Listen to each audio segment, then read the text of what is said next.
If you'd asked me 5 years ago what my relationship with my mom was like, I probably would have said complicated, but not in a bitter way. More like in that vague, sitcom mom kind of way.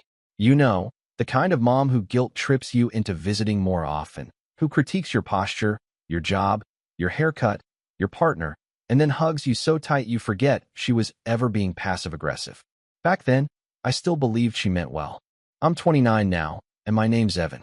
I work in IT, nothing glamorous, just your average remote support guy with a desk in the corner of a 2-bedroom apartment and a knack for setting up streaming devices in 5 minutes flat. I've always been the reliable one in the family, which basically means anytime something breaks, someone forgets a password, or a bill is due and nobody understands how autopay works, I'm the one who gets the call.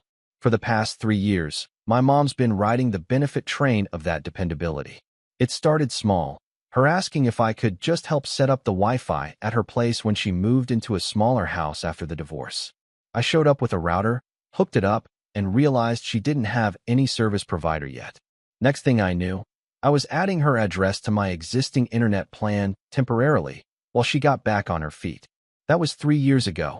Then came the phone plan. She needed a cheaper line and didn't want to lose her number. Family plan was cheaper with multiple lines, she said. Made sense. She even said she'd Venmo me monthly. That happened twice. Don't even get me started on Netflix, Hulu, Prime, Spotify, the whole streaming buffet.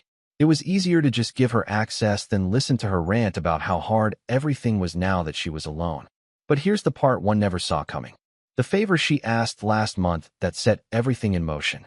She called me late on a Tuesday night, voice frantic, pacing fast like she was walking in circles. She told me she had to go to court over a minor misunderstanding with her landlord. According to her, he was being petty about damage to the property she swore was pre-existing. Then, casually, like she was asking me to water her plants, she said, "I need you to testify that the hole in the wall was already there when you helped me move in. Just say you saw it." I blinked at my phone for a solid 10 seconds. "Wait, what hole?" She sighed like I was being difficult. "Evan, it's just a small thing. He's exaggerating. The guy's a snake. You know how these landlords are." I told her, point blank, "I'm not lying under oath for you." Silence. Then, "You're unbelievable. After everything I've done for you." That phrase hit like a punch. Everything she's done for me. I stayed calm, told her I loved her, but I wasn't going to commit perjury to help her with a legal issue. I even offered to help her find a lawyer or pay for one if she couldn't afford it. She hung up on me mid-sentence. I figured we'd cool off. Maybe not talk for a few days. That's how our arguments always went. But the next morning, I woke up to a single text, long, cold, and final. "You are no longer welcome in this family. Don't bother showing your face at Thanksgiving." I just sat there, reading it over and over. My chest felt hollow. And then, almost as if life wanted to twist the knife a little deeper, I got a notification. "Your Spotify family plan just added a new device." Hers, of course. It felt ridiculous, almost surreal. Here was a woman who told me I was dead to her, still jamming to playlists on a service I was paying for. That was the moment something snapped, not in an angry, explosive way. It was colder than that, quieter, like a light switch flipped. For years I'd let this pattern go unchecked. She needed something, I provided. She made demands, I rationalized. She crossed lines, I looked the other way because she's just like that. But now she'd made it clear I was nothing to her. So I decided to act accordingly. It started with the internet. I logged into my account and removed her address from the service. Canceled the additional line on the phone plan right after. Then I went through each streaming service, one by one. Netflix, Hulu, Prime, Disney+, Spotify. Logged into every account, removed her devices, changed the passwords, and enabled two-factor authentication. I didn't send her a message. Didn't give her a heads up. I just sat back and watched the quiet unfold. And oh, it unfolded. By 8 a.m. the next day, my siblings' phones were blowing up. My younger sister texted me first. "Did you change the Wi-Fi or something?" Mom's freaking out. Then my older brother chimed in. "What the hell happened?" Mom's calling me nonstop. She says everything's down and you're being vindictive. I didn't reply right away. I wanted to see how far she'd go, what she'd say, how she'd spin it.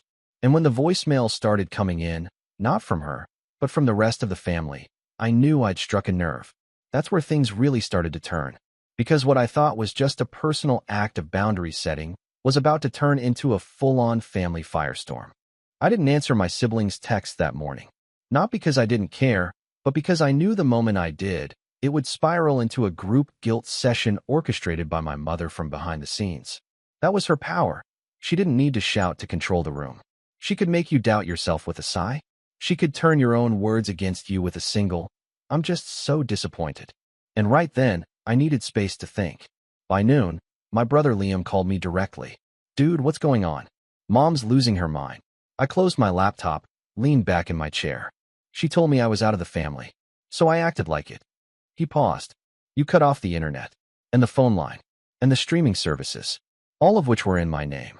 There was silence on the line for a few seconds. Then a sharp exhale. "Man, couldn't you have given her a warning?" "Nope," I said. "She didn't give me one when she disowned me." He mumbled something about overreacting, and she's just upset. But I didn't flinch. I told him flat out, "I'm not her doormat. Not anymore." That's when the tide started shifting, but not the way I expected. Because instead of letting it go, instead of backing down and accepting she'd finally pushed too far, my mom escalated. Hard.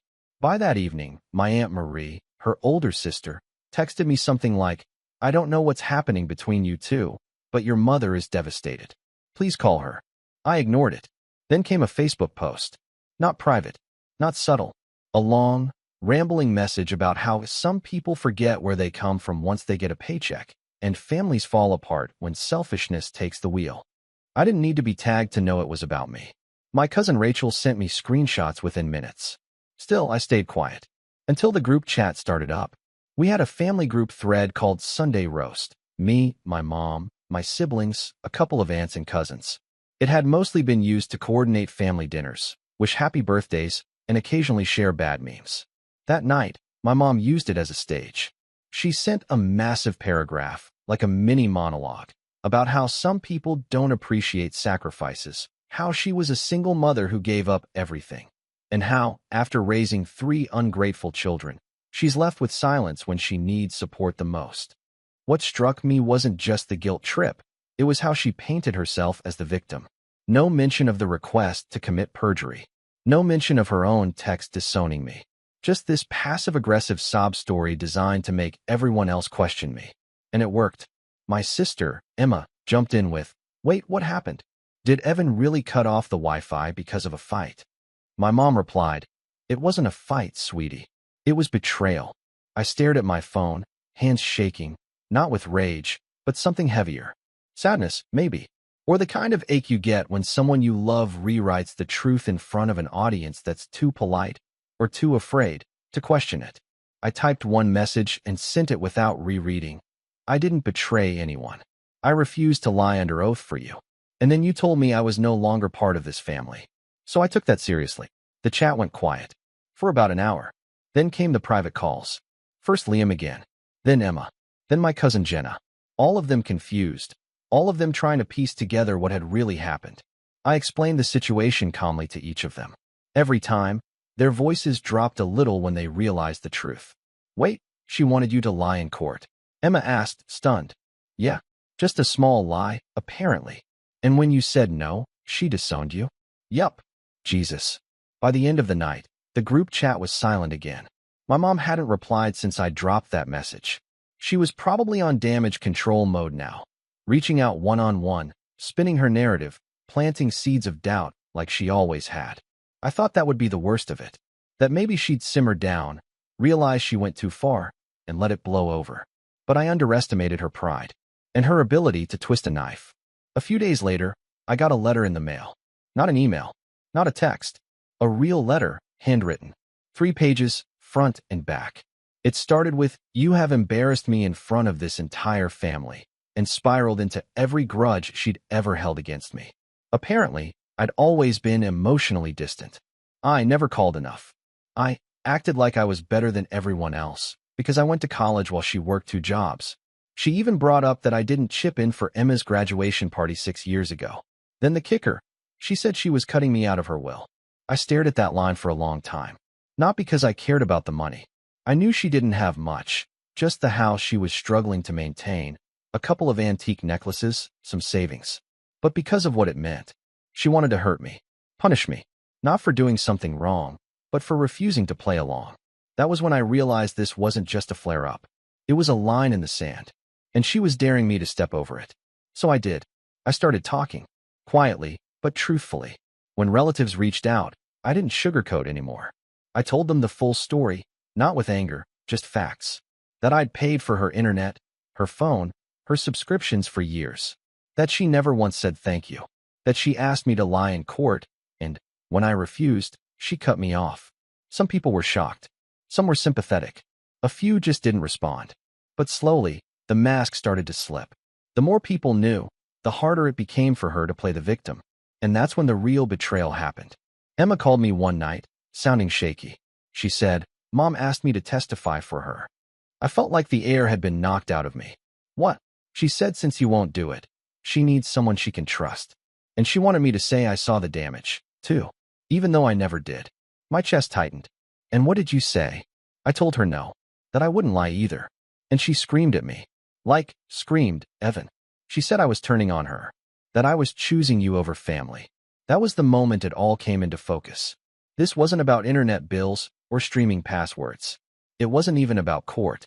It was about control, loyalty, the kind that demands silence, even when someone crosses a line. I felt something shift inside me then. Not anger, not vengeance. Just clarity. My whole life, I danced around her moods, tiptoed through her guilt trips, laughed off her manipulation because it was easier than confronting it. But now, I wasn't alone anymore. Emma saw it too. So did Liam, in his quiet way. The fog was lifting, but it wasn't over. Because a week later, my mom did something that made everything worse and finally pushed things beyond the point of repair. She filed a police report, accusing me of theft. It started with a knock. Not the frantic kind. Just firm. Unfamiliar.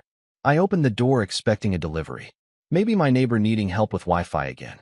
Instead, I was looking at a man and woman in uniform, badges clipped to their belts, calm but direct. "Are you Evan Marshall?" the man asked. Yeah. "I'm Officer Taylor. This is Officer Grant. We'd like to ask you a few questions about a report filed against you. May we come in?" I stepped aside, heart already racing. The last time I'd had the police at my door, I was 17, and someone had reported my car for being parked too close to a hydrant. That was the extent of my criminal career. I couldn't even imagine what this was about until they mentioned her name. "Your mother, Caroline Marshall, alleges that you removed property from her residence without her permission. Specifically, internet hardware, a phone line, and certain household devices linked to accounts in your name." I blinked. Wait, she filed a theft report for canceling services I was paying for. They exchanged a glance. Officer Grant opened a small notepad. "We're not here to make judgments, Mr. Marshall. We just need your statement." I told them everything. How the router was mine, bought on my own card, installed as a favor. How the phone plan was under my name. How the streaming devices she claimed were hers were all ones I'd bought and registered. I even pulled up receipts, account screens, and emails. Officer Taylor took notes. Officer Grant nodded slowly. After about 20 minutes, they left, assuring me it was probably going nowhere.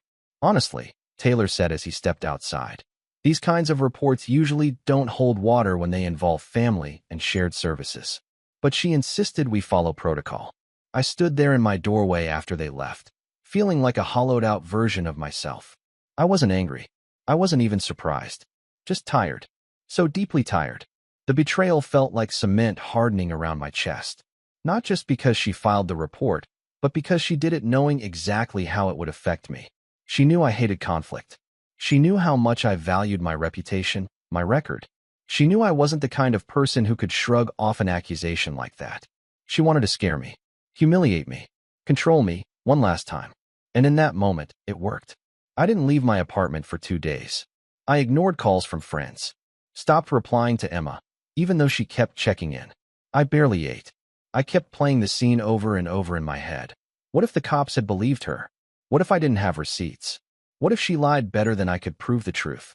That week, I hit a low I hadn't seen in years. The kind where your brain just loops one thought. Maybe I'm the problem. Maybe she's right. Maybe I really am selfish. Cold. Disloyal. But then, something unexpected happened. A package arrived at my door. No name on the sender, just a box. Inside was a hardcover book, adult children of emotionally immature parents. And a sticky note. You're not crazy. You're breaking a cycle. I'm proud of you. Emma, my sister. That one gesture shattered something inside me in the best way. I sat down and cried harder than I had in years. Not from pain, but from release.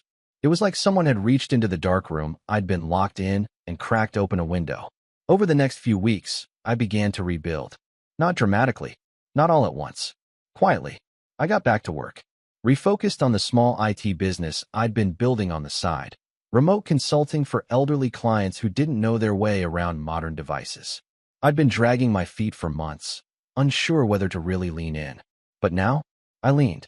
I rebranded the site, updated the booking system, started offering short digital literacy courses, 15-minute Zooms teaching people how to use their iPads, order groceries online, set up smart TVs.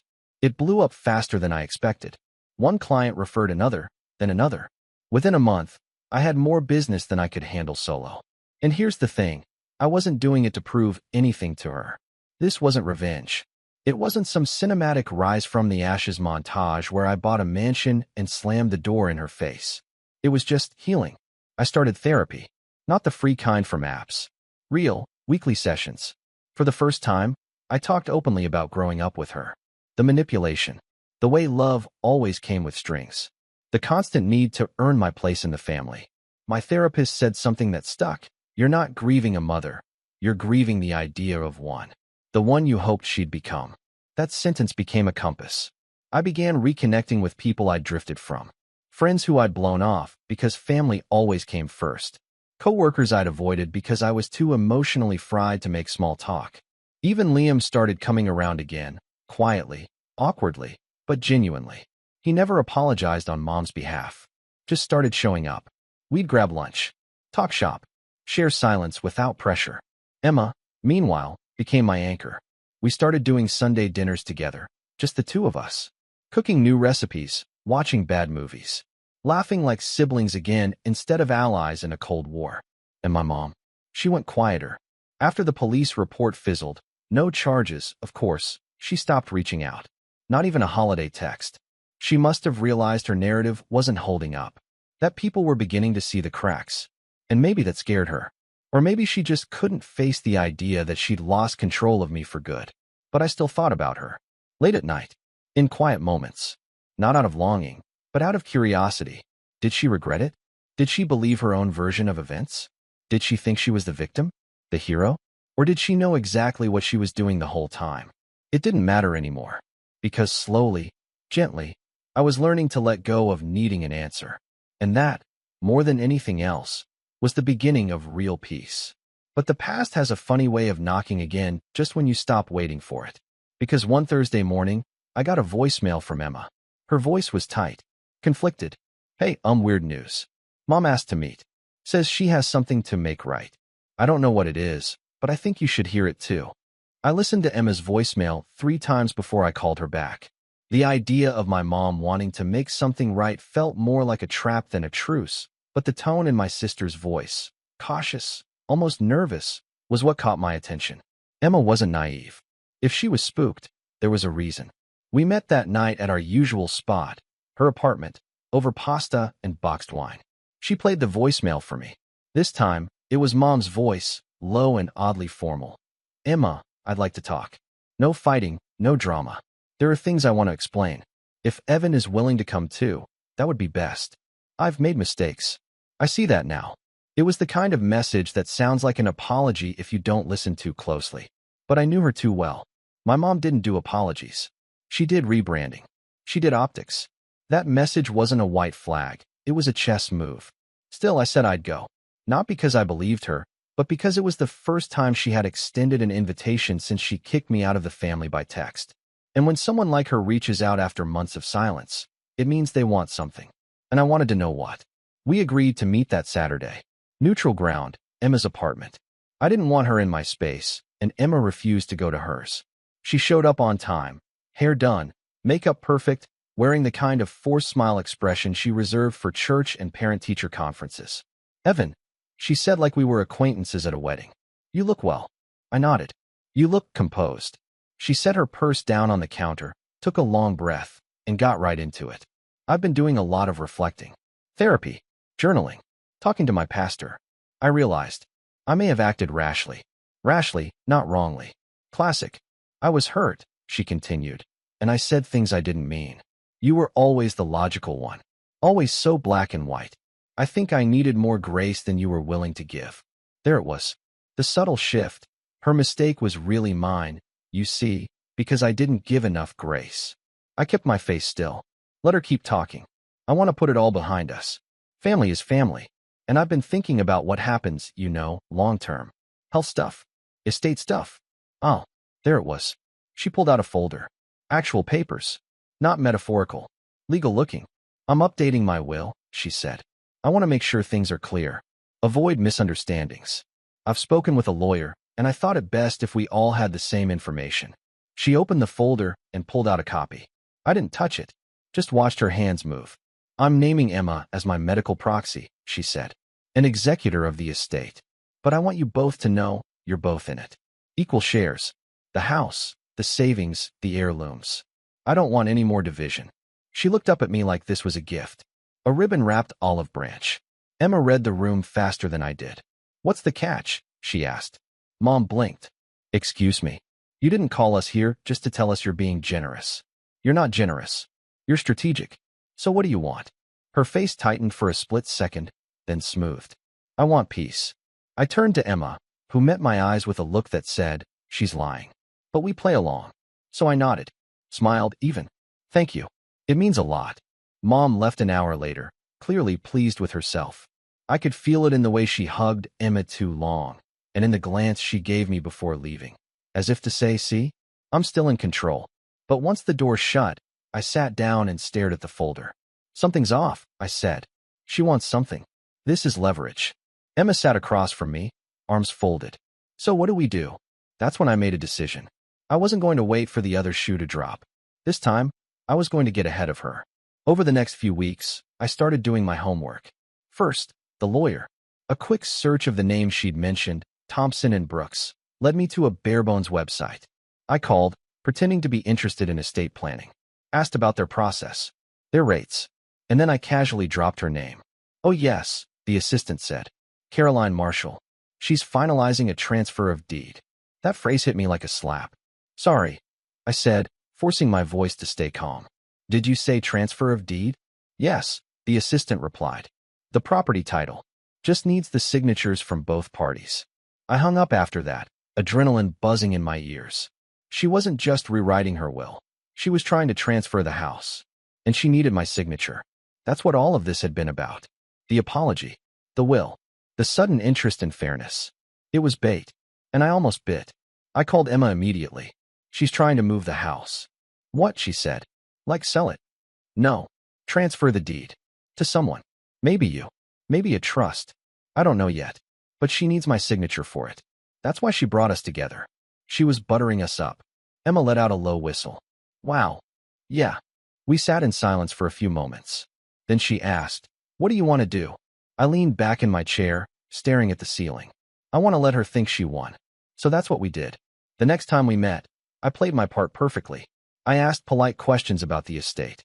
I signed a couple of copies she said were just for verification, non-binding, of course, just for clarity. But I took pictures of every document before I signed. Sent them to a lawyer friend I trusted. He looked them over and confirmed what I suspected. They're not binding, he said. But she's setting up a paper trail, trying to create the appearance of agreement in case you fight her later. I nodded. Good. Let her build her illusion. Because the more she committed to her con, the more evidence I had when it crumbled. Meanwhile, I dug deeper. Through a connection at the county recorder's office, an old college friend, I confirmed she had filed preliminary paperwork to transfer the house into a trust. Not to Emma. Not to me. To a church. Specifically, the one her new boyfriend pastored. That's when the full picture clicked. She wanted to leave us the illusion of inheritance, get us to sign off on it, and then donate the house to the church quietly, probably under some legacy gift language that couldn't be contested if we had already signed consent forms. And you know what? I wasn't even angry. I was impressed. It was bold, ruthless, textbook her. But this time, I had her mapped out. And I had receipts. So we set the stage. Emma invited her to dinner again, casually. We chatted, played dumb. She dropped more hints about final paperwork. I agreed to meet with her lawyer one more time, just to wrap things up. She was thrilled. The night before that meeting, I filed a formal complaint with the state bar using my lawyer friend's help, outlining the shady tactics, the misleading forms, and attaching all the documents I'd photographed. Then I called the church, and I told them, politely and professionally, that the house donation they were about to receive might be contested in court due to ongoing fraud. They were very interested in avoiding legal drama. And suddenly, so was she. But she didn't know yet that her little scheme had already collapsed, because I was saving that for the perfect moment.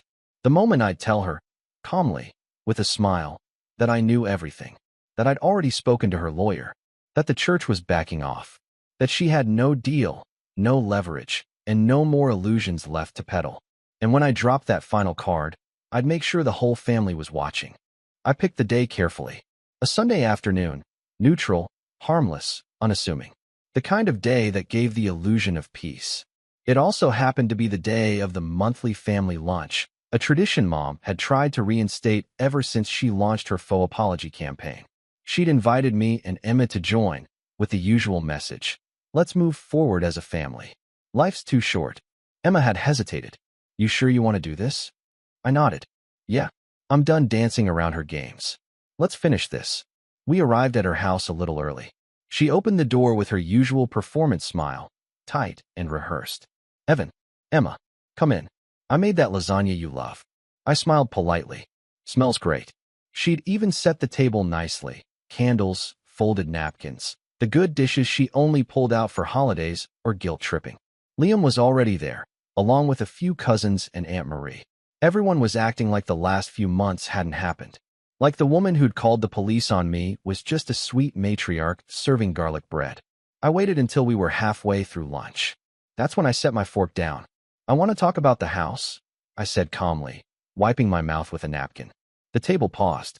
Even the kids looked up. Mom blinked. I don't know what you mean. You tried to transfer it into a trust, I said. One tied to a church. Without telling us. Her face went pale, then flushed. That's not true. Emma quietly pulled out a folder from her bag and laid it on the table. We have copies of the paperwork, Mom. Silence. Liam looked confused. Wait, what? I turned to him. She said she was updating her will. In reality, she filed a quitclaim deed to transfer the house to a religious trust. The church was going to accept it quietly, but they backed out once I showed them the documents. Mom's lips parted, but no words came out. And the lawyer? I added. The one helping her do this? I've already filed a complaint with the state bar. He was walking a legal tightrope, pushing paperwork that required family agreement, without disclosing the real intent. The bar's investigating him now. Aunt Marie coughed into her napkin. Emma just stared at Mom with a look I'd never seen on her face before. Pure disappointment. You were going to give away the only family asset we had, I said, voice calm. And you needed me to agree without realizing what I was agreeing to.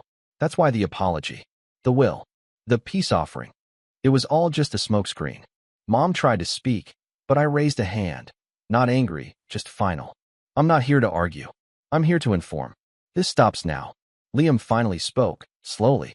Wait, you were going to donate the house and not tell us. She stammered. It was mine to give. I raised you all in it. But it wasn't about giving, Emma said, her voice sharp now. It was about control. You didn't want us to have something if we weren't under your thumb. Mom turned to her. That's not true. I was trying to honor something bigger than us. It's called legacy. Emma let out a cold laugh. You were trying to punish Evan. Again. I stood. We're done letting you rewrite the narrative. I handed her a final document, this one drafted by my lawyer. A formal declaration, signed and notarized, revoking any implied consent I'd previously given to property transfers or estate adjustments. It made her little paper trail useless. Even if she tried to backdoor a transfer again, she wouldn't be able to get a title company to cooperate. She stared at it like it was a snake. You think you've won, she said. No, I said. I think I've stopped losing. Then I turned to everyone else. If anyone here still wants to pretend this was all a misunderstanding, feel free. But I'm no longer going to carry the weight of silence just to keep peace. Nobody spoke. Nobody rushed to her defense. For once, The room wasn't on her side. Emma stood too. We'll be leaving now. You can keep the lasagna. As we walked out, Mom sat frozen at the table, surrounded by the wreckage of her own performance. The candles flickered, uneaten bread sat in baskets, and the scent of garlic now hung in the air like a mask slipping off. Later that week, I got an email from the church board. They wanted to sincerely apologize for the misunderstanding and confirm that no transfer had occurred. They also let me know they'd reevaluated certain donation processes moving forward. The lawyer's office? Shut down. Temporarily, maybe. But Thompson was under formal review. My lawyer said it could take months, maybe longer. Either way, I'd made enough noise to ensure they wouldn't try this again. As for my mom, she went silent. No more messages. No more half-truths. Just gone. I imagine she's licking her wounds, telling herself I turned everyone against her. Maybe she's still spinning her story to distant relatives, trying to salvage her image. Maybe not. I don't care anymore. Because I didn't get revenge by screaming. Or by burning it all down. I got it by surviving. By refusing to bend. By quietly, strategically dismantling her power until there was nothing left for her to manipulate. I still have the folder Emma kept. I don't need it anymore, but I hold on to it. Not out of spite, but as a reminder that the moment you stop letting someone rewrite your story is the moment you start writing your own. She tried to cut me off, but I was the one holding the cord.